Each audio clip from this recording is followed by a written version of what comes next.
untuk masuk ke pengadilan? Laporan yang mana, Mbak Tisa?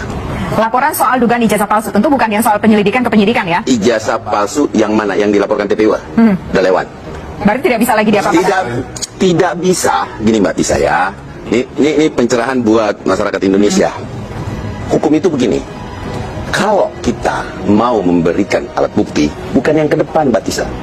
Kalau memberikan yang ke depan, berarti kita meramal dong orang akan melakukan tindak pidana. Jadi alat bukti yang bisa diterima itu, misalkan peristiwanya tanggal berapa dilaporkan, tanggal berapa peristiwa itu dilaporkan oleh TPU, misalkan tanggal 16, dia nggak boleh memberikan bukti 17, 18, 19, 20, gugur dengan sendirinya. Itu namanya peramal, bukan bukti.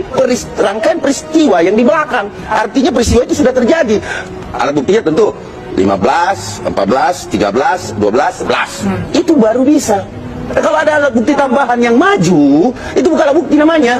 Itu peristiwa baru. Alat buktinya untuk yang di perkara mana nih? Iya, makanya yang perkara mana yang mau ditambahkan gitu. Ya, perkara yang sudah berjalan nih, dugaan ijazah palsu Jokowi itu.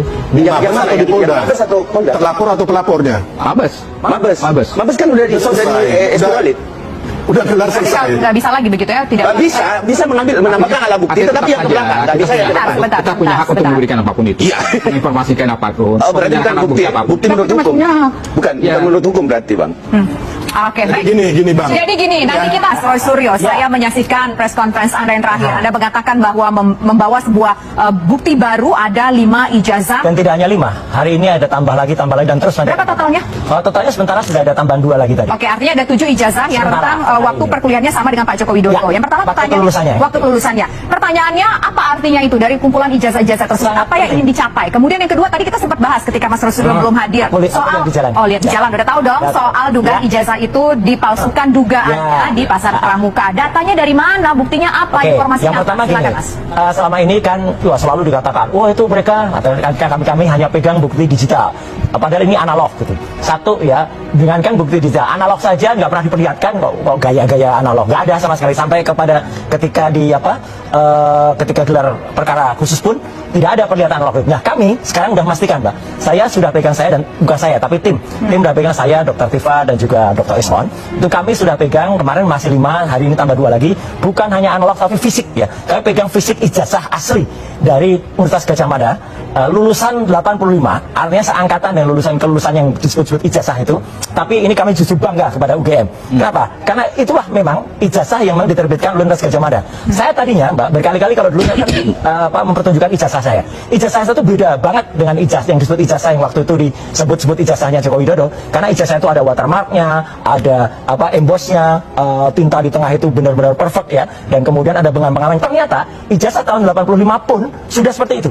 Jadi artinya sekarang ini silahkan jadi bukti pembanding itu ya. Jadi saya dukung kepolisian. Ayo kalau mau fair-fairan ya, ijazah Jokowi nanti ketika disita oleh Polda Metro Jaya diperbandingkan dengan ijazah yang asli milik mahasiswa-mahasiswa ini. Itu kakak-kakak kelas kami yang rela minjam ijazah dan mereka rela kemudian untuk diuji. Clear nggak? Sama nggak? Nah dari situ nanti akan ketahuan kalau ternyata ini ada 2 kemungkinan.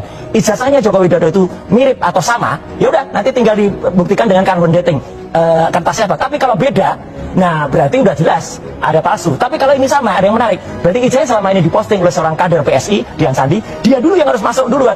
Karena dia yang kena pasal 32 dan 35. Masuk duluan maksudnya dia yang Iya, diperiksa duluan. Iya, karena apa? Karena itu masuk dalam pasal 32, dia mengubah sebuah yang tadinya asli dia jumlahin palsu, kemudian memastikan ijazah yang tadinya palsu dikatakan asli, kan di tweetnya begitu.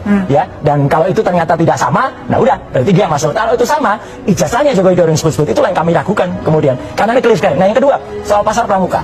Awalnya saya juga tidak 100% begitu saja percaya ya, karena itu dikatakan oleh seorang kader partai PDIP, Bitor Suryadi kan, gitu. Nah, tapi kami kemudian tidak kemudian menganggap itu harusnya yang meriksa juga polisi. Kalau ada statement begitu, kan polisi harusnya gerak, cepet dong, jangan proaktif, jangan hanya benar Pak Jojo proaktif, jangan hanya kami ini yang dikejar-kejar. Mereka itu mungkin ada Bitor Suryadi, ada Pak Iman, ada kemudian nama-nama orang-orang yang sudah disebut, itu aja ditelisik. Dan akhirnya apa? Saya juga bersama teman-teman yang intelijen asli ya, bukan intel Melayu. Ya dia mantan BIN, Kabinda Aceh, melakukan penelitian dan ada beberapa nama yang disinyalir patut diduga mereka yang dulu pada tahun 2012 itu mencetak ijazah dan itulah terkenal muncul nama-nama ada Pak dosen Maman, ya itu ternyata itu Pak Iman ya, yang punya kios di sana dan itu tidak dibantah dia punya kios di situ dari tahun 97 sampai bukan hanya 2002 tapi sampai